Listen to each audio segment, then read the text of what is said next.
এরকম আপনাদের কার সাথে হয় যে হচ্ছে যখন ভয়েস ওভার দিতে বসি তখন হচ্ছে কনটেন্ট ভুলে যাই বা হচ্ছে কি বলবো কোনো কিছু মাথায় আসে না।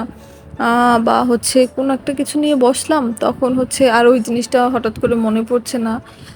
কেউ ফোন দেয় বা হচ্ছে নোটিফিকেশন আসে বা হচ্ছে আশপাশ থেকে ডাকাডাকি করে বা শব্দ হয় খুব। এরকম কার সাথে হয়?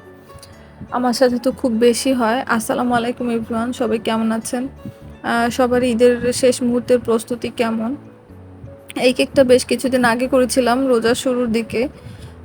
এই কেকটার সাথে আরও ২ টা কেক ছিল। ২ টা টোটাল ৩ টা কেকই ছিল। ৩ টাই হচ্ছে শেরেবাংলা মেডিকেলের জন্য নিয়েছিল। মেবি হচ্ছে একটা আপুর জন্যই নিয়েছিল যতদূর মনে হচ্ছিল। সব অ্যাড্রেস, লোকেশন সবকিছু সেম।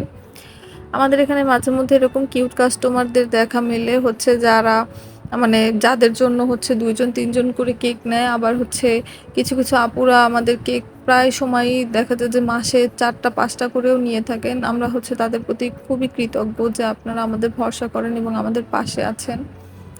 অনেকের হচ্ছে অনেক কিউরিসিটি থাকে যে কিভাবে আমরা এই কিটেন থিমগুলো বা হচ্ছে ফ্রি হ্যান্ড আর্টগুলো করে থাকি। আমরা ১ম এ হচ্ছে সাসলিকের কাঠি দিয়ে এঁকে এরপরে হচ্ছে সময় নিয়ে করি।